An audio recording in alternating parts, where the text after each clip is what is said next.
Donc ce soir, on est réunis autour de Monsieur Peter, Henri Peter, distingué germaniste, pour nous parler non pas d'une page sombre, mais lumineuse dans les ténèbres, la rose blanche. Quelques jeunes chrétiens, je ne dirais pas catholiques, ils mourront catholiques. Ils appartenaient au départ à ce qu'on appelait l'Église confessante. Donc ce sont quelques, on pourrait dire, marginaux qui avaient refusé l'embrigadement imposé par le régime. Et on pourrait faire de nombreux parallèles avec l'histoire de France. On pourrait penser aux prêtres assermentés ou à ceux aujourd'hui qui se couchent devant d'autres monstruosités. Voilà quelques jeunes étudiants qui se dressent un peu comme Antigone contre le tyran. L'objectif, ce n'est pas uniquement de retracer une page de notre histoire ou de présenter quelques héros, mais donner envie, tant soit peu, si vous en avez le courage, d'imiter les vertus dont ils ont fait preuve. Et je tiens à rappeler que si le christianisme a renversé les idoles, c'est par l'esprit du martyr. Et on voit très bien aujourd'hui que si on ne brûle pas quelques grains d'encens devant la démocratie, l'ordre mondial, mais on est marginalisé. Il est bon de se rappeler aujourd'hui soit des livres ambigus comme le Paris chrétien, qui avec des principes vrais conduisent à pactiser avec la disparition du christianisme authentique, ou alors catholique, ne soyez pas une secte, écrit par un véritable orfèvre, un véritable girouette, qui est passé de l'Action française au paganisme, du paganisme au traditionnalisme, et du traditionnalisme, je ne sais pas, la Bergolimania, je ne sais pas quoi. Bon. Qu'est-ce qui est important de voir? Que l'Église catholique en Allemagne, avec son cardinal, du moins celui qui a été fait, Cardinal von Huber, dont une biographie, von Galen, a été fait cardinal par Pidou, justement. En 1946. Il s'était levé, entre autres, contre l'extermination massive des handicapés, de ce qu'on pourrait appeler, dans l'idéologie de cette époque, des débiles, ou dans l'idéologie macroniste, des gens inutiles. C'est la même logique. Donc ces jeunes se sont dressés et ils ont versé leur sang. À vous, cher ami.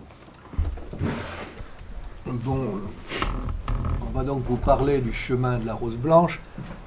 Une toute petite introduction. Est-ce que parmi vous, vous ne devez pas être très nombreux, à avoir vu le film sur les derniers jours de Sophie Scholl? Je pense 4 ou 5 parmi vous, pas plus. Hein. Alors je vais rapidement vous dire ce que je pense de ce film. Ce film est intéressant. Il est concentré sur les 4 jours qui séparent l'arrestation d'Hans et Sophie de leur exécution. Donc ce film montre ça très bien, et si vous voulez, il y a une scène qui est capitale dans ce film, c'est quand la jeune Sophie Scholl, qui est très rusée, après avoir essayé de sauver sa vie, parce qu'elle veut continuer son action, reconnaît évidemment que les tracts viennent d'eux, que les preuves sont accablantes, et elle dit à son interrogateur, le chef de la Gestapo à Munich, qui lui dit « Mais vous regrettez votre acte, finalement, vous êtes laissé entraîner, ma pauvre petite fille. » Et elle lui répond tranquillement « Non, je crois que nous n'avons pas la même conception, la même Weltanschauung. C'est vous qui avez tort, et je recommencerai. » Il dit ça avec un charmant sourire. Et elle lui explique en quoi il est tombé dans l'idolâtrie, en quoi finalement il ne croit plus à rien et ne croit même plus en Dieu. C'est assez bien montré dans une contribution de quelqu'un qui est aujourd'hui parmi nous, Juan Asensio, sur son blog Stalker. Il a fait une très bonne analyse de ce film. Ce que je regrette, c'est que ce film ne parle que de Sophie. Mais Hans aussi a quand même fait un sacré bout de chemin. C'est vrai que Sophie est la plus émouvante.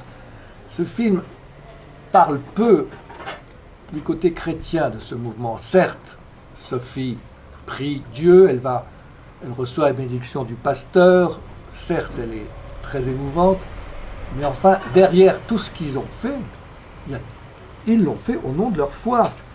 Et ce soir, vous le verrez, ce soir, je pense que c'est le but de cette lecture, c'est de nous montrer qu'avant tout, ces jeunes gens ont fait un parcours chrétien qui les a rendus presque des martyrs. Et si je me suis intéressé à leur aventure, c'est que j'ai trouvé qu'on escamotait un peu le côté chrétien. Oui, ils étaient héroïques, oui, ils étaient chrétiens. Non, ils étaient d'abord chrétiens. Je précise qu'ils étaient protestants, mais très... En fait, ils n'aimaient que la littérature catholique, Hans et Sophie. Je crois même qu'ils seraient convertis au catholicisme. Il y avait parmi eux quelqu'un qui était orthodoxe, et il y avait un catholique pur sucre, dirais-je, Willy Graf. En tout cas, ils étaient tous animés par leur foi. Et surtout, on oublie de souligner le rôle de quelqu'un que vous ne connaissez pas, peut-être un ou deux parmi vous, de celui qui les a vraiment marqués, Theodor Hecker, qui était leur gourou. Donc, nous en parlerons aussi ce soir. C'est donc essentiellement là-dessus que je voudrais attirer votre attention. Le 22 février 1943, il y a exactement 75 ans, 3 membres de la Rose Blanche sont condamnés à mort à Munich pour haute trahison par une justice d'exception. Sophie Scholl, Hans Scholl, son frère, et Christian Probst. Morts pour avoir voulu témoigner officiellement, non seulement en tant qu'Allemands aimant leur pays, mais aussi en tant que chrétiens, de leur résistance, sans concession à un régime criminel dont le seul but semblait la fuite en avant dans un suicide collectif du pays. Ensuite, d'autres condamnations à mort s'en suivront, n'en parlerons pas ce soir. Qui sont-ils? C'est une bande de jeunes étudiants, d'amis, avec une jeune fille qui est un peu leur mascotte et qui révèle très tôt une très forte personnalité. Comme je vous l'ai dit, ils sont orthodoxes, catholiques ou protestants. Cette jeune fille va très vite révéler une figure lumineuse pour tous les participants, celle d'une Antigone qui réveille les consciences aussi de ses amis, de son fiancé. Hans va rédiger les tracts avec Alexandre Schmorell, Christian Probst et Willy Graf. Ils vivent une époque particulière que vous connaissez bien. Le 3 août 1941, l'évêque de Münster, le futur cardinal von Galen, tonne du haut de sa chaire à Münster contre le régime, au risque de sa vie, contre l'euthanasie organisée, fait en douce celle des enfants handicapés, au nom du slogan « La mort miséricordieuse ». Ça fait quand même peur. Il dénonce une doctrine effrayante, celle qui cherche à justifier le meurtre d'innocents, qui autorise l'extermination de ceux qui ne sont plus capables de travailler, les infirmes, de ceux qui ont sombré dans la sénilité. N'a-t-on pas le droit de vivre aussi longtemps que nous sommes productifs? Les autorités nazies voulurent l'arrêter et le mettre dans un camp, mais craignant la réaction de la population catholique de Münster, qu'il avait su rassembler déjà à une autre occasion, contre la persécution, par exemple, ils voulaient ôter les crucifix des écoles, ils n'ont pas osé. Ils ont reculé. On enferma à sa place, malheureusement, 24 prêtres et séminaristes, dont 10 ne sont pas revenus. On peut donc faire reculer un pouvoir quand il bafoue sa mission. Hans Scholl fut alors bouleversé par ces sermons.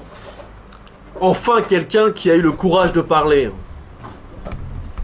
Hans Scholl, avec ses amis, fonde la Rose Blanche, mouvement de résistance au nazisme que Sophie va rejoindre. Ils se réunissent dans des imprimeries prêtées par des amis. Là, ils rencontrent des professeurs d'université. Tout un réseau informel se met en place. Un homme, je l'ai dit tout à l'heure, a eu une grande influence sur eux, Theodor Hecker. Qui était-il? Un écrivain, philosophe, traducteur de Kierkegaard, qu'il a introduit en Allemagne, et du cardinal Newman. Et c'est par eux que lui s'est converti au catholicisme.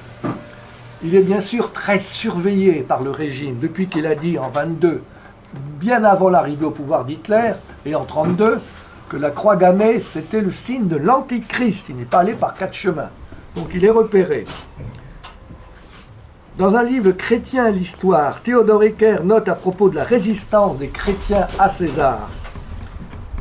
Les chrétiens ont été persécutés par l'État romain au nom d'un comportement que ce dernier considérait comme politique, parce qu'il voulait certes donner à César ce qui est à César, sans se laisser dépasser par quiconque sur ce terrain, mais il ne voulait pas lui donner ce qui ne revenait qu'à Dieu. Le plus élevé décide de ce qui est inférieur. Le 10 juillet 1942, Willy Graf, un des conjurés, celui qui était catholique, note dans son journal. Hecker nous lit à nous, Hans, Alex, des passages de son livre Le Chrétien et l'histoire, puis chaque soir des extraits de son journal. En voici un passage. Jusqu'à aujourd'hui, vous avez remporté tous vos succès et victoires sous le signe de l'Antéchrist, et vous croyez que vous ne persécutez pas le Christ. Celui qui voudrait nous en persuader n'est pas seulement un idiot, il est aussi un hypocrite. Que faire? C'était la grande question que se posait continuellement Sophie. Il faut faire quelque chose. Et Hans lui répond. Il doit y avoir un signe visible de la résistance de chrétiens à donner. Devons-nous arriver à la fin de la guerre les mains vides pour répondre à la question « Qu'avez-vous fait ?»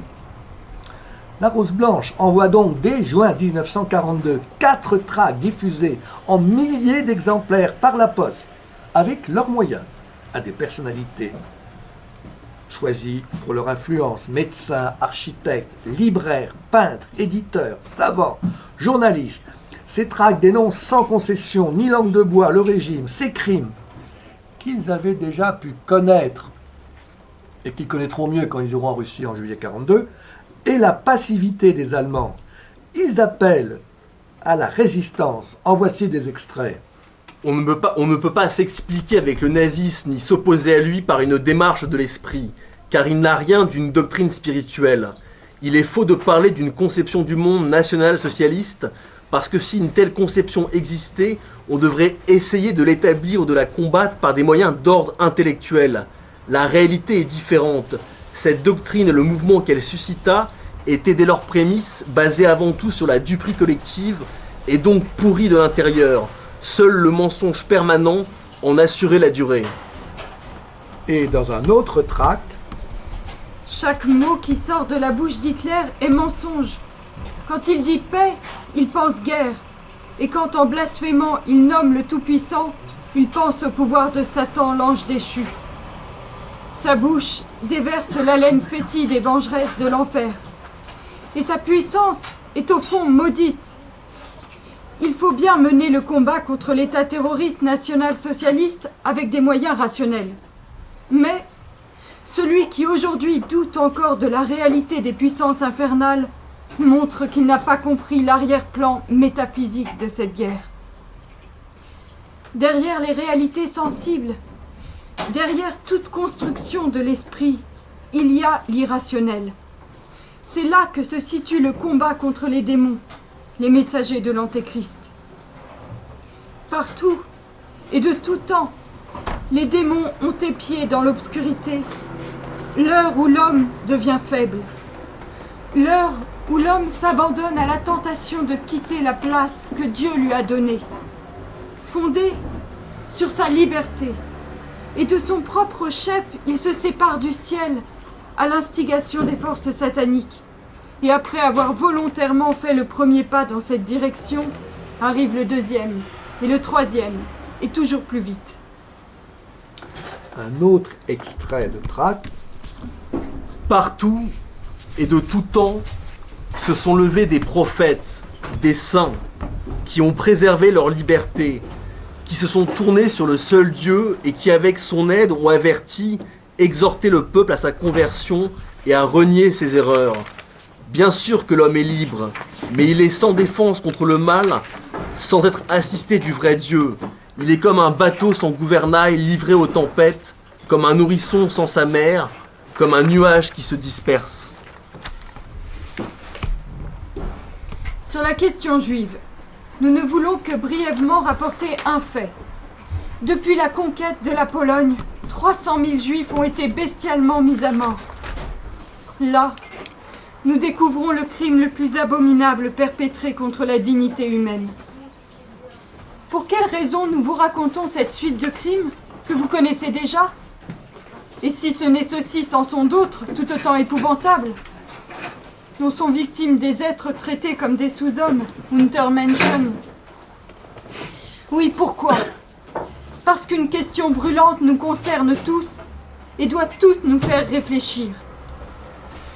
Pourquoi le peuple allemand réagit à ces crimes abominables avec tant d'indifférence? Mais il n'est pas trop tard pour débarrasser la terre de ce gouvernement, un des plus répugnants qui soit, pour ne plus avoir à porter le poids de cette faute. Peux-tu, toi qui es chrétien, hésiter encore, quand la conservation des biens les plus précieux est en cause, te satisfaire d'un jeu d'intrigue, ajourner ta décision avec l'espoir qu'un autre prenne les armes pour te défendre? Dieu ne t'a-t-il pas donné la force et le courage de combattre?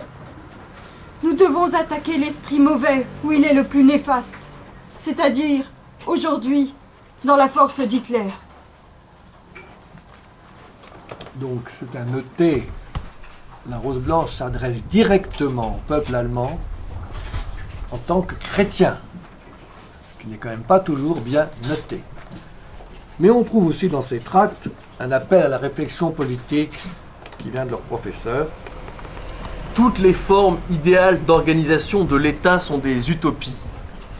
Un État ne peut être construit selon une théorie pure, mais il doit grandir et mûrir comme un individu. Mais il ne faut pas oublier qu'à l'origine de toute civilisation préexiste une forme d'État. La famille est aussi ancienne que l'humanité. Et c'est à partir de cette forme d'existence en communauté que l'homme raisonnable a donné naissance à un État devant avoir pour fondement la justice et de considérer le bien de tous comme la première règle. La constitution de l'État doit présenter une analogie avec l'ordre divin et la cité de Dieu. Une des plus magnifiques utopies représente le modèle dont il faut en dernier recours s'approcher, car l'homme doit, selon la volonté de Dieu, pouvoir en toute liberté et autonomie participer à la vie en communauté et à son développement. Le 7 février 1943, alors qu'ils sont réunis dans une imprimerie, 15 jours avant son exécution, et la rédaction du dernier tract, Sophie Scholl écrit à son ami, son fiancé, Fritz Hartnagel. Le jour de ton anniversaire, Theodor Hecker était avec nous. Ce furent des heures impressionnantes. Ses paroles tombaient lentement, comme des gouttes que l'on voit déjà s'accumuler à l'avance, et qui tombent dans cette attente avec un poids remarquable. Il a un visage très calme, un regard comme tourné vers l'intérieur. Jamais personne encore ne m'avait à ce point persuadé, comme lui, avec son visage. Qu'a-t-il pu donc leur dire ce jour-là à ces jeunes qui buvaient ces paroles? En tout cas, ils vont livrer leur dernier assaut. On ne sait pas si Theodor Hecker était au courant, on pense que non. Enfin, il devait quand même bien se douter qu'il se passait quelque chose. Et puis, ce fut le dernier tract, donc, jeté à l'université à Munich le 18 février 1943, et qui causa la perte du groupe. Par choix du Führer, par un choix qu'on ne pouvait faire de plus diabolique et de plus borné à la fois, on a poussé des hommes non à servir, mais à devenir les futurs fonctionnaires criminels du parti, hommes sans foi ni Dieu, à en faire des meurtriers, sans honte, sans conscience. On reverra ce thème. Ces jeunes se plaignent qu'on leur a volé leur histoire, à propos des Caire et l'histoire. Le peuple allemand est à bout. Voulons-nous continuer à confier le sort de notre armée à un dilettante? Voulons-nous sacrifier le reste de notre jeunesse aux plus bas instincts de cette clique? C'est après Stalingrad, oui, d'accord. Le temps est venu de demander des comptes. Des comptes pour notre jeunesse, ployant sous le joug de la tyrannie la plus détestable que notre peuple ait subie. Au nom de tout le peuple allemand, nous exigeons de l'État hitlérien qu'elle nous rende notre bien le plus précieux, notre liberté, après nous avoir trompés de la manière la plus ignoble. Nous avons grandi dans un État où toutes les libres opinions étaient muselées. Les jeunesses hitlériennes, les SA et les SS ont tenté de nous mettre dans le même moule, de nous uniformiser, de nous chambouler, de nous droguer avec un narcotique pendant les années les plus importantes de notre éducation.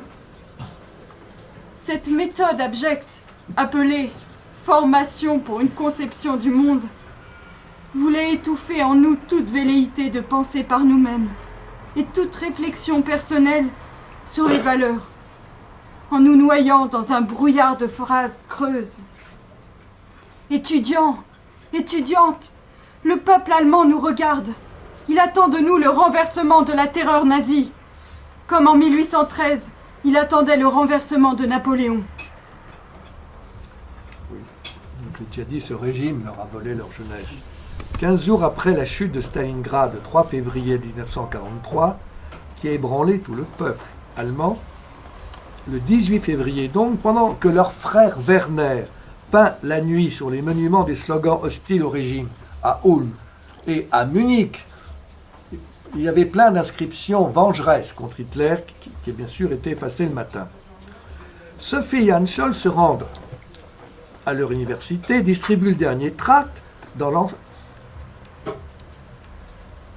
Ils sont surpris par le concierge qui les enferme. Ils sont donc livrés à la Gestapo, accusés de trahison, et seront condamnés à mort, exécutés 4 jours après, avec Christoph Probst. Pendant leur interrogatoire, j'en ai déjà parlé tout à l'heure, un sbire de la Gestapo interroge Sophie Scholl, lui tenant un long discours sur les périls, un long discours doucereux, excusez-moi, sur le principe du Führer et de l'honneur allemand, lui expliquant qu'elle avait mis en péril les forces de combat allemandes. Mademoiselle Scholl, si vous aviez réfléchi à tout ce que je vous ai dit, vous ne vous seriez pas laissé aller à de tels agissements. Et elle de répondre du tac au tac. Vous vous trompez. Je recommencerai exactement pareil. Car ce n'est pas moi, mais vous qui avez une mauvaise conception. De sa prison à Munich-Stariam, où elle va être guillotinée, elle suscite l'admiration de tous. Prisonniers, gardiens, gardiennes. Ensuite, une garde amena Sophie. Elle marchait lentement, calmement. On n'apprend nulle part à marcher plus droit qu'en prison. Elle ne cessait de sourire, comme si elle regardait le soleil. Jusqu'au dernier moment, son comportement fut une splendide affirmation de la vie. Alors maintenant, dit sa mère, tu ne vas plus jamais rentrer à la maison? Sophie répondit, oh, quelques années, maman. Puis comme Hans, avec conviction, elle déclara, nous avons tout pris sur nous, tout. Ça va faire du bruit. Pouvait-il faire reculer le pouvoir? Une erreur, à mon sens, serait de n'avoir qu'une compassion passagère, un peu compatissante pour ces personnages, en restant extérieur à leur action, en n'y voyant qu'un simple courage, une action un peu folle, sans postérité politique. Eh bien non, du moins cela me semble bien réducteur. Ce n'est pas mon avis. D'abord, contrairement à ce qu'on croit, il est possible de faire reculer un régime, comme l'avait montré déjà le cardinal von Galen, un mois. Bon. Ensuite, un mois avant leur exécution, le 22 février 1943, un dignitaire nazi avait grossièrement insulté les étudiants de l'université de Munich, leur demandant de faire des enfants pour ses adjudants, les renvoyant dans leur foyer. Toutes les étudiantes le huèrent ensemble. Les autorités nazies ont voulu réagir et mettre l'université au pas. Mais les filles ont fait appel aux garçons, qui étaient entre deux services militaires, et les autorités nazies ont dû reculer. Parce qu'après tout, c'était ses propres soldats qui commençaient à contester le régime. C'est donc possible. Alors évidemment, on peut dire, mais pourquoi les étudiants n'ont-ils pas réagi, empêcher Hans et Sophie d'être enfermés? Alors c'est compliqué comme histoire, je ne veux pas rentrer là-dedans.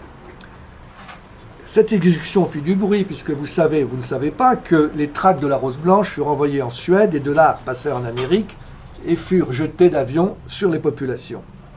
Klaus von Stauffenberg a lui aussi réagi. Et il a été mis au courant de l'interrogatoire précis de Sophie. Et il s'est dit, ce qu'elle a fait, moi je ne fais rien. Donc il a décidé de monter un réseau pendant un an et de se débarrasser d'Hitler par son attentat. Et là aussi, je veux faire remarquer qu'il n'a pas été dénoncé avant son attentat. L'attentat raté, c'est notre problème. Ensuite, en perspective, se pose avec Theodor Hecker le problème de la participation des chrétiens à l'histoire, dont frère Thierry a parlé. Dans le numéro de la Nef de ce mois-ci, Christophe Geoffroy fait un tour de piste de toutes les attitudes, aussi bien de Dreher, je serais moins sévère que frère Thierry sur Dreher, le bénédictin, que François Huguenin, que Patrice de Planquette, que d'autres. Actuellement, dans les chaumières, on discute de la participation, nous catholiques, à l'histoire. Alors, c'est tout ce que je dis. On pourrait peut-être un peu examiner ce que veut dire Theodor Hecker, qui est un philosophe un peu difficile, comme le faire, qui est lui, toute son œuvre est bâtie là-dessus. Il a fait un livre, Le chrétien et l'histoire, remarquez, je vous signale. Comme le fait remarquer Olivier Véron dans une remarquable préface à son livre, le dogme chrétien est historique. Pourquoi? Parce que pour nous, le chrétien, le Christ s'est incarné. Il a ouvert l'histoire. Ça, c'est de quelqu'un ici. Cela nous interdit de brader aujourd'hui comme hier notre existence politique, nos devoirs personnels envers l'histoire auquel parfois nous sommes guère enclins à nous atteler. Il ne s'agit pas de fuir le temps dans la recherche, dans la recherche de sa perfection, ni à cette époque, ni à un autre. Dieu sait, même si elle est agitée. Oui, j'insiste, pour Hecker, le chrétien est rouage actif de l'histoire, de la sienne, mais aussi de son éruption dans l'histoire des hommes. La revendication de la Rose Blanche dans ses tracts est sans équivoque. Ancrer la politique sur un parcours spirituel. Theodor Hecker va plus loin et dit « Entrer dans l'histoire, c'est entrer dans l'éternité ». Remarquons plus simplement qu'ils voulaient témoigner de leur foi dans des circonstances exigeantes. Les circonstances ne sont pas toujours exigeantes, bien sûr, elles sont différentes. Il y a aussi donc un souci politique, comme dirait Pierre Boutan, qui prolonge notre naissance tout en veillant à notre prochain. Là, il s'agissait du peuple allemand, mais aussi de ceux qui sont odieusement persécutés, pour ne pas dire massacrés. La Rose Blanche ne mâche pas ses mots, comme on l'a vu. Il refuse, ces jeunes, de se faire voler leur histoire par un pouvoir totalitaire. Il y a bien un affrontement qui résonne aujourd'hui, auquel nous sommes encore invités. C'est de tout temps.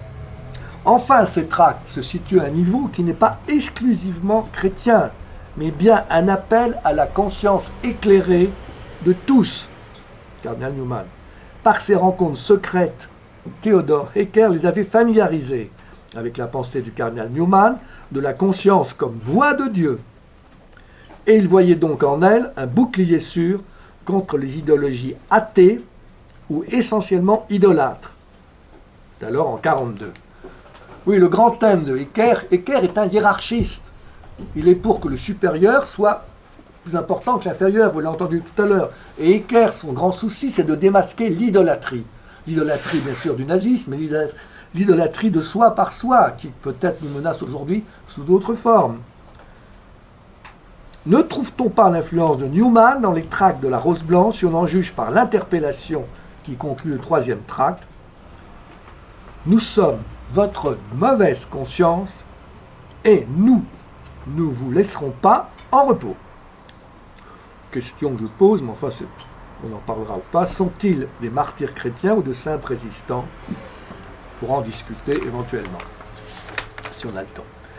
Deuxième partie. Alors nous allons maintenant étudier d'abord les lettres et carnets d'Hans Scholl, ensuite l'échange de lettres entre Sophie Scholl et son fiancé Fritz Nagel, et enfin nous conclurons par les lettres et carnets personnels de Sophie Scholl. En juin 1942, Hans a déjà écrit à ses amis ses impressions sur Léon Bloy et son combat spirituel. Il a renvoyé avec ses complices ses premiers tracts qu'il a rédigés.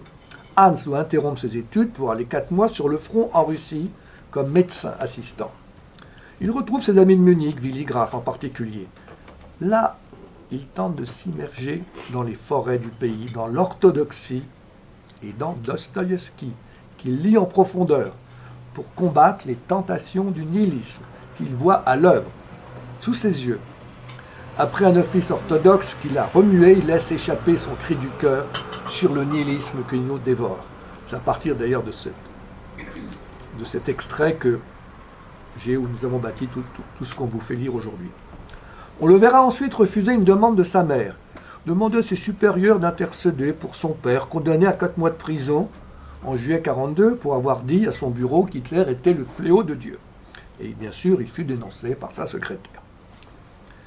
Le refus de Hans est une manière de ne pas désavouer son père. Lettre de Hans du 24 octobre 1941 à un ami, Haute Eicher. Parce que tu connais bien le livre de Léon Bloy, Le sang du pauvre, un mot ou deux sur le mystère de la pauvreté qui, depuis longtemps, m'occupe plus que tout et qui réclamait une solution. Je suis tombé sur Léon Bloy via Dostoïevski. Ces livres m'ont certes confirmé dans la nécessité de la pauvreté totale. Ils ont dissipé les derniers obstacles à la perception de son mystère, mais ils ont aussi troublé ma vision de la politique. Cette pauvreté qui conduit au christianisme absolu doit être fondée avant tout sur une base spirituelle et seulement en second plan sur une base matérielle. 28 octobre 1941, lettre de Hans à son amie Rose Nagel. Ma chère Rose, je me trouve en pleine crise spirituelle, la plus importante de ma vie. Cette guerre, comme toutes les guerres importantes, est fondamentalement une guerre spirituelle. J'ai parfois l'impression que mon petit cerveau est un champ de bataille pour tous ces combats. Je ne peux pas me tenir à distance, car me tenir à l'écart ne peut m'apporter le bonheur. Au fond, cette guerre est une guerre pour faire éclater la vérité. Le plus douloureux, c'est que tous les faux trônes doivent d'abord se fracasser pour que les vrais puissent apparaître non dénaturés. Je ne me place pas seulement sur un plan politique, mais personnel et spirituel. En novembre 1941, un article d'Hans dans la revue d'étudiants, Lampe Tempête. L'autre rive, qui aperçoit la lumière, doit d'abord devenir pauvre pour être dans la lumière, qui éclaire les affamés depuis 2 millénaires. Vous voyez le chemin et vous ne voulez pas l'emprunter. C'est l'amour qui me pousse à souhaiter à beaucoup d'hommes l'épreuve et la misère pour qu'ils connaissent la pauvreté. La pauvreté est plus que la richesse. La pauvreté est la capacité de l'homme de pouvoir jeter au vent sans regret son superflu, de mettre toute sa possession en dessous des valeurs spirituelles. La pauvreté met l'homme devant le choix de l'absolu. La guerre va tous nous rendre très pauvres. Nous devons abandonner tout espoir d'une fin heureuse. D'abord, la faim et la désolation ne vont pas lâcher prise, tandis que des hommes, des villes dévastées, des pays dévastés et des peuples à moitié exterminés seront à la recherche de diamants indestructibles sous les décombres. Pourtant, nous ne souhaitons pas que le calice s'éloigne de nous. Il doit être bu jusqu'à la lie. N'oubliez pas, mes amis, que la pauvreté est le chemin vers la lumière. 25 janvier 1942, lettre d'Hans à Rose Negelen. Chère Rose, j'ai enfin appris à prier, après de longues années employées presque inutilement. Quelle force j'ai trouvée dans la prière. Je connais enfin la source inépuisable où je peux étancher ma soif. Alors toutes ces lettres étaient soumises à la censure. Elles ont pu passer, on verra tout à l'heure des lettres de Sophie extrêmement virulentes et qui ont miraculeusement pu passer avec son fiancé. Maintenant, dans son carnet d'Hans Scholl, il ne peut plus librement parler. Le 9 août 42, il écrit, Journal de Russie, pardon. Il y a 8 jours, nous étions à Vyazma. Là-bas, j'ai pu aller dans une église russe. C'était une autre liturgie plus riche que celle de nos pays de la Mittel Europa. Une chaude pénombre envahit la pièce. Seuls des cierges placés sous l'autel et les icônes répandent leur or sur les images sacrées. Certains s'inclinent en faisant avec de grands gestes le signe de croix et embrassent le sol. Le pope commence à chanter à pleine voix. Un chœur lui répond avec des accords magnifiques. Le cœur des croyants vibre à l'unisson. On sent le mouvement des âmes qui s'épanchent, qui s'ouvrent. Je voudrais aimer et rire, car je vois qu'au-dessus de ces hommes brisés, toujours vole un ange qui est plus fort que les puissances du néant. Le nihilisme spirituel a été un grand péril pour la culture européenne. Mais dès qu'il a connu son ultime conséquence dans la guerre totale à laquelle nous avons fini par succomber et où il a voilé le ciel magnifique sous une mer de nuages gris, il a été vaincu. Après le néant, plus rien ne peut venir. Mais il faut bien que quelque chose arrive, parce que toutes les valeurs ne sauraient être détruites chez tous les hommes et qu'il existe toujours des gardiens pour rallumer la flamme et la transmettre de l'un à l'autre jusqu'à ce qu'une nouvelle vague de renaissance submerge la terre. Le voile gris des nuages sera pour ainsi dire déchiré par le soleil d'un nouveau réveil religieux. Je pense que là, il y a l'influence de Theodor Hecker qui a montré que, bien sûr qu'il pouvait gagner, mais il ne pouvait rien fonder. Ces idolâtres, en fait, ne fondaient rien, ils s'effondreraient. Et ce passage sur le voile qui va se déchirer, je l'ai lu une fois au Veilleur, parce qu'il m'avait frappé, c'était il y a 3 ou 4 ans, il m'avait semblé d'actualité qu'un jour quand même, il faut bien que le rideau se déchire, et à partir de ce petit passage, on a repris d'autres textes qu'on a montés. Mais enfin, ça a été le déclenchement. Je me suis dit, ben là, quand même, j'ai admiré Hans. Parce qu'en me disant quand même qu'il avait une sacrée maturité à 24 ans. Journal de Russie de Hans, 16 août 1942. Je ressens ici Dostoïevski autrement qu'en Europe centrale. Presque tous les hommes vivent tous les jours et à chaque heure la même chose. L'abîme s'ouvre sous leurs pas à l'improviste. Ils massacrent la pureté de leurs pieds maladroits et par milliers ils font porter le poids de leurs péchés sur les épaules d'un enfant innocent et fragile. Il n'y en a qu'un pour ouvrir les yeux et pour voir le monde des hommes. Il voit que chaque créature recherche miséricorde et rachat. Maintenant, une lettre d'Hans. Non, pas une lettre d'Hans. Enfin, dans le carnet d'Hans à propos de son père. 18 août 1942. Hier, maman m'a écrit que père a été incarcéré à cause de son fameux mot « Hitler est un fléau de Dieu pour l'Europe ». Il doit rester 4 mois en prison. Mère a joint à sa lettre un projet de demande de grâce. Elle nous prie, Werner et moi, d'envoyer tous deux une demande de grâce. Elle pense que si cela vient du front, elle aura plus de poids que la sienne. En aucune manière je ne vais le faire. Je ne demanderai pas la grâce de mon père. Je sais faire la différence entre le faux honneur et l'honneur véritable. Je vais en parler aujourd'hui avec mon frère Werner. Oui, la première fois que j'ai lu ça, j'ai quand même eu un petit choc. Mais je me suis dit qu'après tout, il avait ses raisons de réagir de cette manière et que ces raisons étaient tout à fait, évidemment, honorables. Dans son journal, le 22 août 1942, Dostoïevski n'est pas descendu dans les enfers, mais il y a été entraîné parce qu'il avait des yeux pour voir. et toujours le 28 août 42 dans son journal, Mon père est en prison. Peut-être va-t-il trouver son réveil spirituel. Ici, chaque jour, 10 personnes meurent. Ce n'est pas beaucoup et on n'en fait pas toute une histoire. Combien de fleurs sont foulées aux pieds sans qu'on y prête attention? Le Christ n'est-il pas à chaque heure crucifié 100 fois?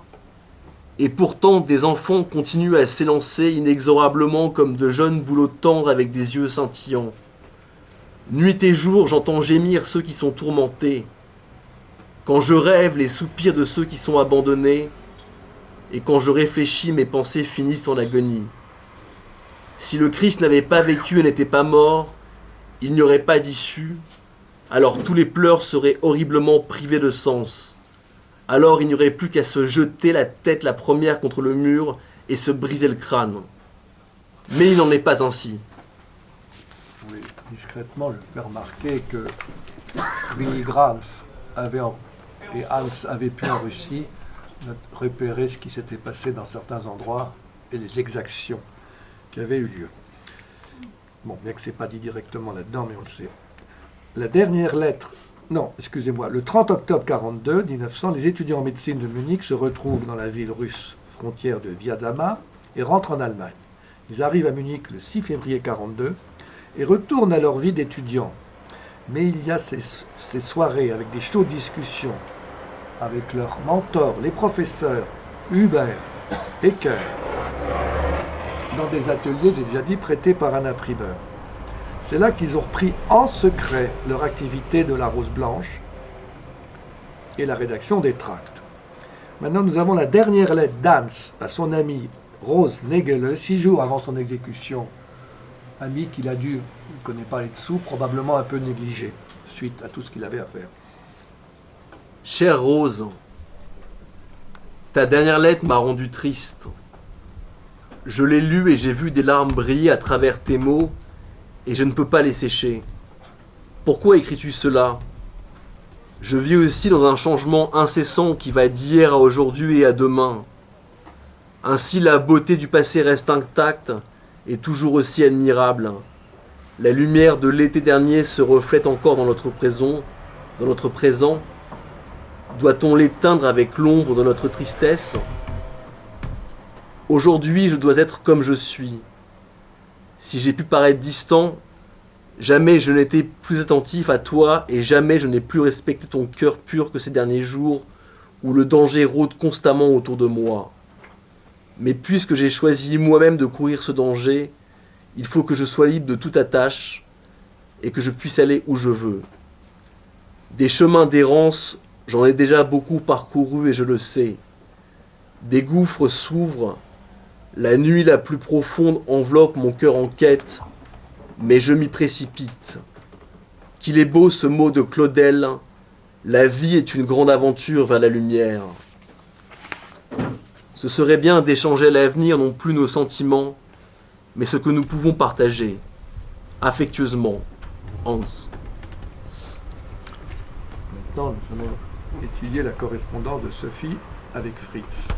La guerre a éclaté le 5 septembre, 1939. Fritz Hartnagel est un adjudant de l'unité de transmission à l'état-major, pendant que Sophie entame son dernier semestre à l'école. En 1943, ce jeune lieutenant Fritz Hartnagel de la Wehrmacht est envoyé au front près de la mer d'Azov en Russie. Sa fiancée, Sophie Scholl, lui envoie un livre de sermons du cardinal Newman, traduit par Theodor Hecker, Kirche und Welt. Il la remercie pour son envoi. Ces sermons sont pour lui comme des gouttes de vin précieux. Il lui envoie alors une lettre pour se plaindre de l'état d'esprit qui règne chez certains officiers.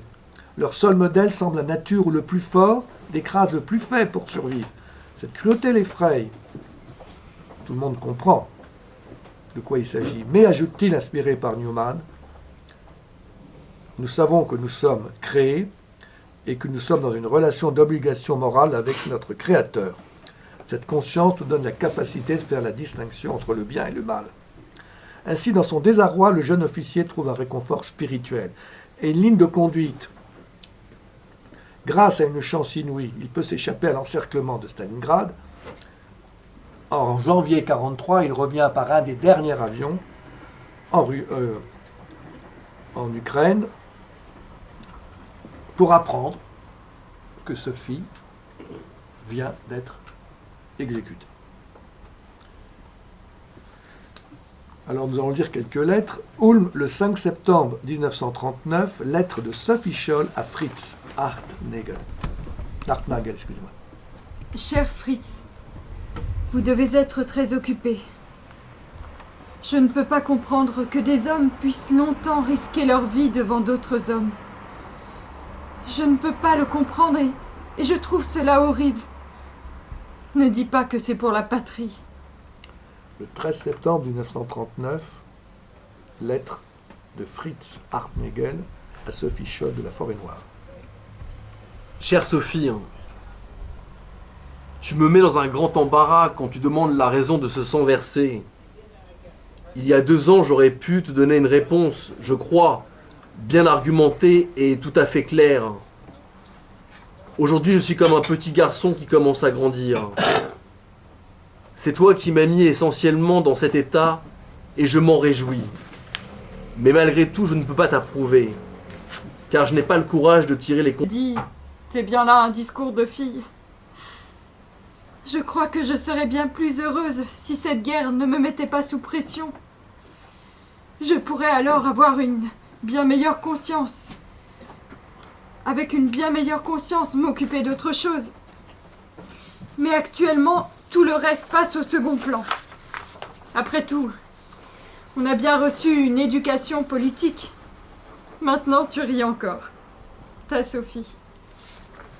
15 avril 1940, lettre de Fritz à Sophie. Ma chère Sophie, je me suis réjoui de ta lettre parce que tu es venue à moi avec tes soucis. Et je voudrais tant te prendre dans mes bras et te caresser les cheveux pour que tu puisses tout oublier et nous enfuir les yeux dans les yeux. On doit toujours prendre de la distance. La plupart des gens ne sont-ils pas esclaves de leur travail et de leur profession? Oui, leurs visages ne sont-ils pas marqués par la monotonie, l'agitation et le stress? J'ai quelquefois l'impression de ne pas suivre le chemin que j'ai voulu prendre, mais d'être forcé à en suivre un autre. Il n'y a que peu d'hommes qui peuvent s'échapper de la place où ils servent la machine comme un travailleur.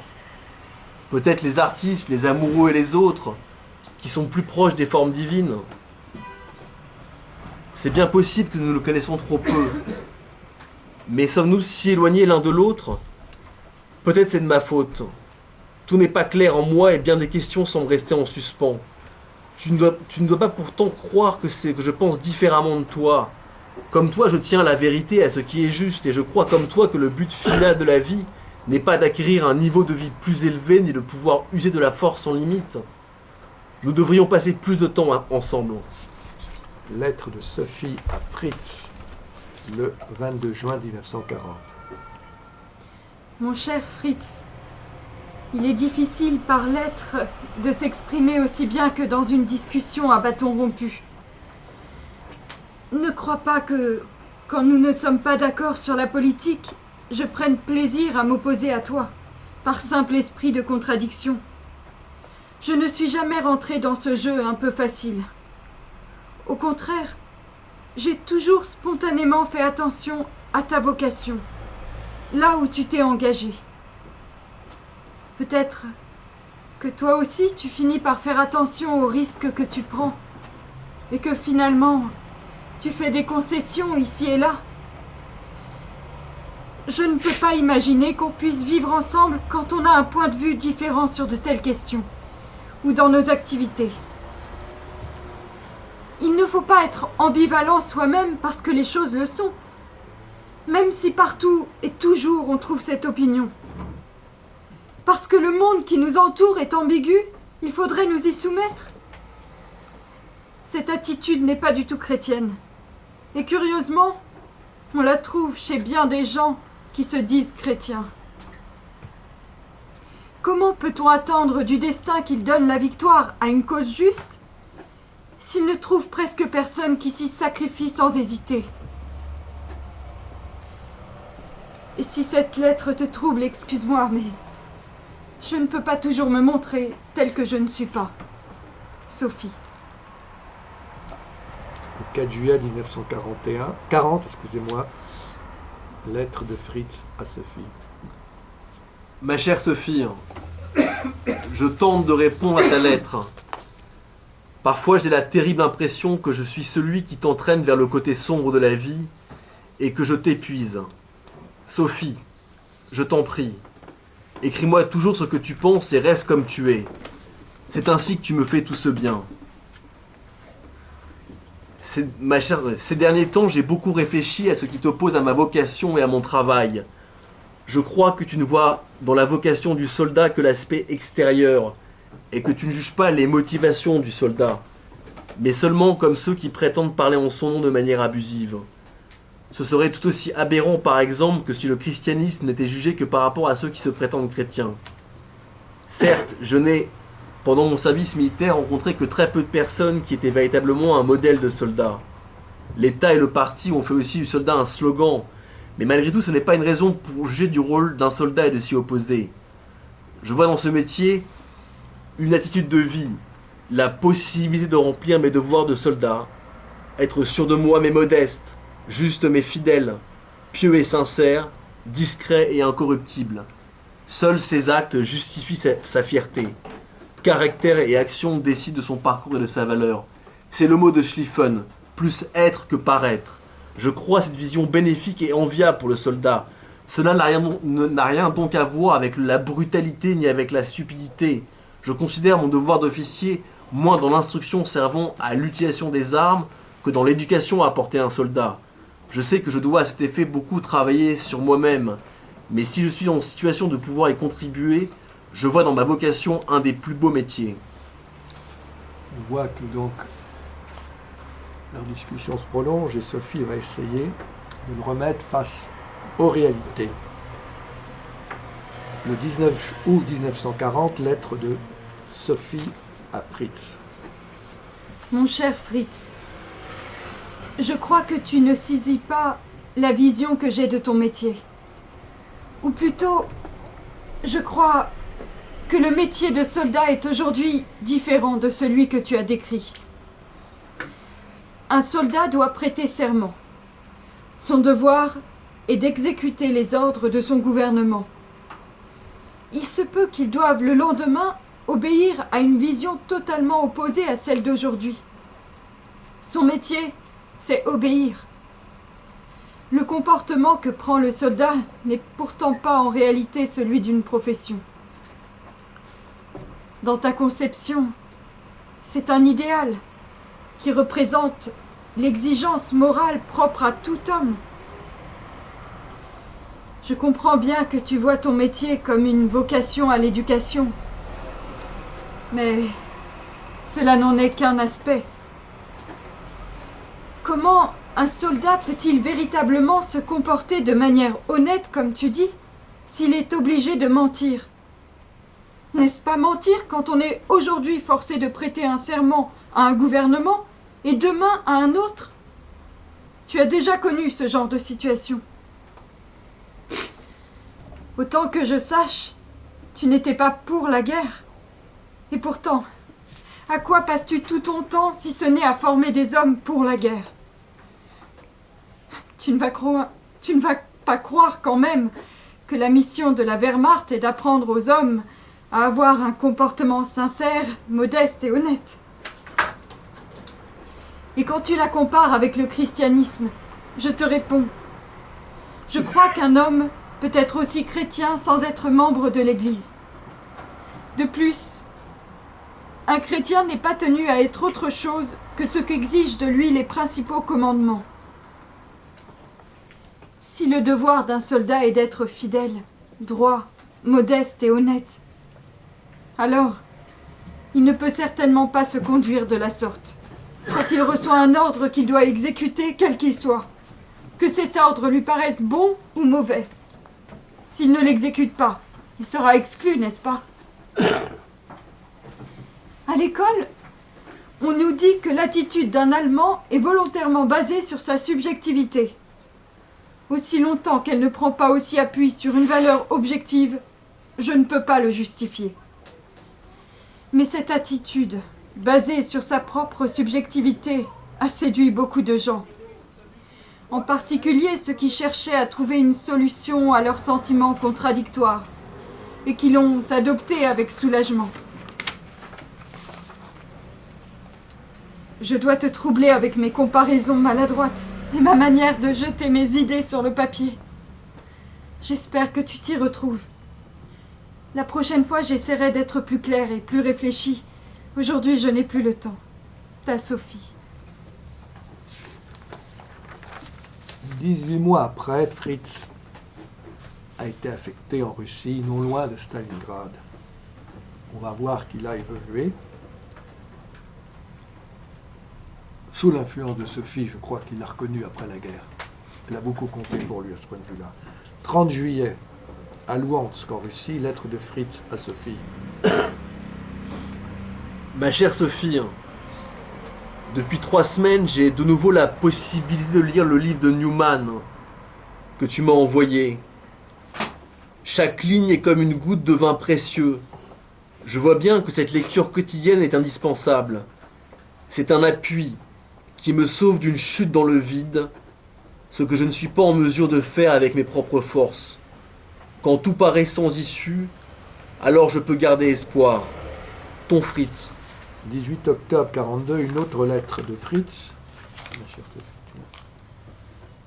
Ma chère Sophie, je suis heureux que malgré tout ce qui t'oppresse, tu tiennes à garder ta confiance. Nous perdrions notre confiance en Dieu. Non, attends, ça c'est le narrateur. Depuis 3 semaines. Hier aussi. Attends. Je peux te. Non, c'est celle-là. Hier, oui, je me suis dit, j'ai mis celle-là. Ma chère Sophie. Hier aussi, Hier aussi, je me suis disputé avec les officiers de ma compagnie. Je suis malheureusement seul de mon avis. Le sujet de la discussion était le suivant. La nature est bonne comme Dieu l'a créée. Une loi de la nature étant selon eux la lutte de l'instinct de survie et que seule de la mort peut se constituer la vie. C'est l'Éternel meurt et devient. Ainsi, la lutte d'un peuple contre un peuple, l'oppression ou l'anéantissement des faibles serait une loi de la nature et serait bonne pour cette raison. Je pense que vous avez reconnu certains linéaments de l'idéologie nazie. Clémentine lui répond, excusez-moi, Sophie lui répond, le 12-28 octobre 1942. Mon cher Fritz, aujourd'hui j'ai reçu ta lettre et je t'en remercie du fond du cœur. Je voudrais pouvoir t'aider dans les discussions que tu as avec les officiers de ton mess et me tenir à tes côtés. Voir qu'ils ne se rebellent pas en conscience contre cette loi de la nature qui consiste à observer la victoire des puissants sur les faibles me paraît terrible. C'est le signe qu'ils sont dégénérés, ou bien qu'ils font preuve d'une insensibilité absolue. Cette réalité tout à fait incontournable, qui déjà comme enfant me touchait, n'a cessé depuis de m'affliger. Et je me suis torturé l'esprit pour chercher une issue à cette situation universelle. Il ne saurait y avoir de solution sur cette terre à cette situation. Dans l'Épître aux Romains, on trouve « Aussi la création attend-elle avec ardeur la révélation des fils de Dieu. Car la création est soumise à la vanité, non de son gré, mais à cause de celui qui l'a soumise. C'est avec l'espérance qu'elle aussi sera affranchie de la servitude de la corruption, pour avoir part à la liberté de la gloire des enfants de Dieu. » Fritz, il faut absolument que tu lises ce chapitre après avoir lu ma lettre. Fais-le tout de suite. Et lis la phrase magnifique du début. En effet, la loi de l'esprit de la vie en Jésus-Christ m'a affranchi de la loi du péché et de la mort. Ne sont-ils pas pauvres Épouvantablement pauvres, ceux qui ne savent pas cela et ne le croient pas. Il faut toujours nous montrer patients avec eux, étant donné leur pauvreté. Et s'ils croient à la victoire de la force, demande-leur s'ils pensent que l'homme est à mettre sur le même pied que la bête, ou s'il peut prendre part au monde plus élevé de l'esprit. Demande-leur, et avec leur morgue, ils seront bien forcés de t'approuver. Et demande-leur encore si une victoire de la chair et de la force brutale n'est pas une ignominie. Si dans ce monde il n'existe pas d'autre loi que celle de la chair. Si un poète ou un philosophe souffrant n'a pas plus de rayonnement ni de force qu'un athlète sans cerveau. Un Hölderlin plus qu'un boxeur. Oui, nous croyons à la victoire du plus fort, mais du plus fort en esprit. Et cette belle victoire viendra d'un autre monde que celui de notre monde limité. Car si beau soit-il, il est bien limité. Cette victoire est déjà toute lumineuse, visible de tous, ce qui ne la rend pas moins digne de s'y consacrer. Quand ils disent que la nature est bonne parce qu'elle est créée par Dieu, ils oublient que l'homme, et avec lui toute la nature, a connu la chute après la création.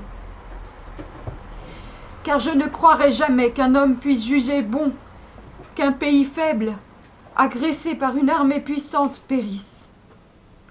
Le pire des hommes, s'il peut bien en éprouver de la joie, ne trouvera pas non plus que c'est une bonne chose. La suprématie de la force brutale signifiera toujours le déclin de l'esprit, ou tout au moins sa déchéance. Il est vraiment fâcheux que tu ne puisses pas te libérer de ces soirées. Et combien tu vas pouvoir respirer quand tout sera derrière toi. Et nous aussi, quand tout sera loin. Cela ne devrait plus tarder maintenant. Je termine sur une note de réconciliation. Affectueuse pensée, ta Sophie. Les événements vont se précipiter à Stalingrad. Certaines lettres ont été perdues. Sophie lui envoie une autre lettre. Excusez-moi. Sophie lui envoie une lettre le 18 novembre 1942. Oui, si tu peux aller une fois à l'église, je pense. Oui, si tu pouvais aller une fois à l'église et participer au repas eucharistique. Quelle consolation et quelle force cela ferait jaillir en toi. Oh, Fritz, je ne puis rien écrire d'autre actuellement. Seule la prière est mon recours. Et quand de nombreux démons se déchaînent sur moi, je veux saisir la corde que Dieu m'a lancée avec son Fils Jésus-Christ. Même si je ne la sens plus dans mes mains engourdies. Je t'en prie, pense à moi dans tes prières. Moi non plus, je ne veux pas t'oublier. Ta Sophie. Le 23 décembre 1942, Fritz peut répondre à Sophie. Les nouvelles sont évidemment catastrophiques. Ma chère Sophie. Ma chère Sophie, enfin je peux te donner un signe de vie, et puisque demain c'est la sainte nuit de Noël, et peut-être c'est ce qui me rend cette situation si tragique pour moi, vouloir avoir un vrai Noël dans mon cœur. De toi, ma chère Sophie, il m'est impossible de recevoir des nouvelles pendant des semaines. Aussi, je te recommande à Dieu dans mes prières. Le 19 décembre a été un jour terrible. La terre a tremblé. Nos pertes étaient tellement importantes qu'il n'est resté de mon bataillon qu'une compagnie. Reçois toute mon affection, toi et les tiens. Fritz. Et le 30 décembre 1942, Sophie écrit à Fritz. Mon cher Fritz, si je pouvais t'envoyer ma force pour que tu puisses surmonter tes soucis quotidiens. Tu as une mission très difficile, car il s'agit de vie humaine. Je ne sais où tu es actuellement. Espérons que tu vas assez bien pour que tu puisses garder ton chemin droit, et que ni le fracas de la guerre, ni la détresse ne puisse te faire dévier du bon chemin. Oui, je crois volontiers que la détresse peut rendre sourd. Mais rappelle-toi la phrase de Maritain à Cocteau. Il faut avoir un esprit dur et le cœur tendre. Tu sais combien une vie d'homme a de la valeur et que l'on doit savoir pour quelle raison on la met dans la balance. Quelle responsabilité pèse sur tes épaules. Pourtant, tu connais la source qui te donne la force. Et maintenant, que Dieu te garde. Le 17 janvier 1943, en retraite de Stalingrad, dernière lettre de Fritz à Sophie du front. Ma chère Sophie, après un long temps, de nouveau quelques nouvelles. Nous avons vécu des jours très durs. Depuis 8 jours, nous sommes continuellement obligés de battre en retraite de Stalingrad. Nous avons des températures de -30 sans possibilité de nous réchauffer. Mon bataillon est totalement anéanti. Moi-même, j'ai les 2 mains gelées et 2 doigts perdus. Et le 13 février 1943, donc 10 jours avant de mourir, la dernière lettre de Sophie à Fritz.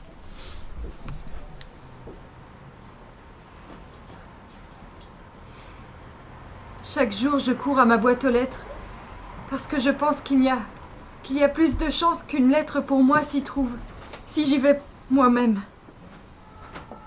Jusqu'ici, mes espoirs ont été déçus. Tu ne vas pouvoir écrire avec tes doigts gelés.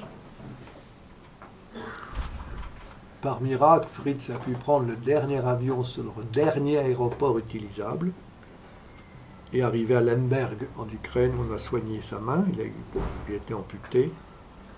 Je vous ai déjà dit tout à l'heure, quand il a pu reprendre contact avec la famille Scholl, Sophie avait été exécutée. Mais il va s'occuper de cette famille en la mettant chez des amis en Forêt-Noire. Enfin, la famille survivante. Hein, parce que Sophie et Hans avaient quand même des sœurs et des parents qui ont survécu à ces terribles événements. Nous allons maintenant voir les carnets et lettres de Sophie Scholl elle-même. Alors on peut suivre dans ces lettres l'évolution, les doutes et le courage de Sophie. Ça me fait penser, j'espère choquer personne, un peu par moment au cri qu'on entend chez Etil Soum, des arrois d'Etil Soum pendant la guerre. Évidemment, c'est pas tout à fait le même contexte. Etil Soum était agnostique, si j'ai bonne mémoire, était un peu plus âgé et a vécu des choses sur le plan personnel, sentimental plus dures. Je ne parle pas de sa persécution en tant que juive. Mais voilà, c'était 2 jeunes filles qui étaient affrontées à la guerre et qui ont transmis quelque chose. Alors, elle était tenue au service national du travail, où régnait une discipline militaire, et ensuite elle a fait un stage de puéricultrice avant de reprendre ses études. Alors, de Kraschenwitz, lettre à son amie Lisa Rempis, le 11 août 1941. Ma chère Lisa. Ma chère Lisa, je crois maintenant que la guerre commence à avoir des répercussions impressionnantes dans toutes les directions. Il m'arrive parfois, surtout ces derniers temps, de ressentir comme une amère injustice de devoir vivre dans une époque si riche en événements. Mais c'est naturellement absurde. Et peut-être que nous avons aujourd'hui véritablement le devoir d'agir. Bien qu'il semble en apparence que notre seule tâche consiste à attendre. C'est une situation difficile, et souvent on perd patience, et on aimerait pouvoir se fixer un autre but, plus facile à atteindre et plus prometteur. Le 7 septembre 1941, lettre à son frère, Hans. Cher Hans, merci de ta lettre. Je dois encore rester 6 mois dans cette camisole de force. Là, dans son école, oui. À vrai dire, le temps déjà passé ici a suffi à me dégoûter de tout ce service national du travail et à le mépriser. Ce ne sont pas des mots, mais un sentiment que j'ai trop souvent éprouvé. Mais, étrangement, je sens maintenant qu'on ne forcera pas ma conscience. J'ai parfois un magnifique sentiment de force. Et le fait de tromper mes supérieurs pour pouvoir jouir secrètement de ma liberté me donne une grande joie. On ne forcera donc pas sa conscience à Sophie. Au cours de son stage à Bloomfield, de tenir un journal personnel. On trouvera beaucoup de méditations religieuses, des appels à Dieu, à la suite d'Augustin et Pascal, dialogue ouvert et secret, dialogue parlé, compte-rendu et journal d'une âme. Toutes ces formes sont liées entre elles. On va vous en donner quelques extraits simplement. 12 décembre 41. Laisse la lumière à mes yeux, sinon je m'endors dans la mort. Mon ennemi dira, je l'ai vaincu. Psaume 13, 4, 5. Je veux m'accrocher à toi. Quand tout le reste s'effondre, seul il résiste. Comme c'est terrible quand on est loin de lui. Le 14 janvier 1942, lettre de Sophie à son amie Lisa Renpis. Ma chère Lisa, ce soir j'ai entendu à la radio un peu de musique de l'époque de Bach. Un quartet magnifique, clair, fier et plein de vie, mais dénué de toute sentimentalité et merveilleusement dur. Cela me rappelle le mot de Maritain. Il faut avoir l'esprit dur et le cœur tendre. C'est bon. C'est la musique qui arrive le plus vite à mettre mon cœur émoussé en ébullition. Et c'est essentiel pour moi. Tout le reste en dépend. Étant donné le milieu où je vis, j'ai un grand désir de respirer le même air pur que ceux qui ont composé ce morceau. Ce désir m'a permis de m'éloigner de tout ce magma, de cette soupe visqueuse et hostile. Je vais demander à jouer de nouveau de l'orgue. Ta Sophie. Sophie avait aussi un projet de lettre à Haute Eicher pour un article dans leur revue d'étudiants. Winlicht. Une parole qui n'est pas vécue de l'intérieur est une parole morte. La musique rend le cœur tendre. Elle met de l'ordre là où il est confus, le libère de sa crispation. La musique est une condition pour que puisse œuvrer l'Esprit Saint, qui auparavant a en vain frappé aux portes closes de l'âme. Oui, tout à fait doucement et sans effraction, la musique ouvre les portes de l'âme. Combien nous serions morts de faim si Dieu ne nous nourrissait pas. Et elle poursuit dans son journal. Mon âme est comme desséchée par le sable quand je voudrais te prier, mon Dieu. Je suis si faible, prends soin de moi et fais de moi ce qu'il te plaira. Je te supplie, je t'implore. Je suis si faible que je ne mets jamais en pratique dans ma vie ce que je sais vrai. Et je suis incapable de renoncer à ma propre volonté, alors que je sais qu'elle est stupide et égoïste, pour m'abandonner à sa volonté. Pourtant, je voudrais le faire. Et je suis heureuse à la pensée qu'il règne sur tout. Ah, comme je suis superficielle en toutes choses. Je remets dans tes mains mon amour impuissant pour qu'il devienne fort. Et le 13 janvier 1943, un mois avant sa mort, dès que je suis seule, je me sens triste. Et je n'ai plus envie de faire quoi que ce soit. Les douleurs les plus terribles et même physiques, je les préfère 1000 fois à ce sentiment de vide. Le 14 février 1943, Sophie Scholl est revenue à Munich. Le 16 février, selon le libraire Joseph Sönnungen, le dernier tract étudiants-étudiantes appelant au combat contre le régime était prêt. Et la suite, vous la connaissez.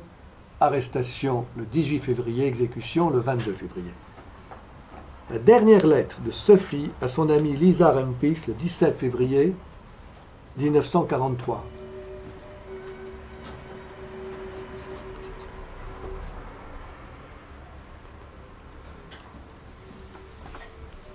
Chère Lisa, je viens juste de mettre le quintet de Schubert, La Truite.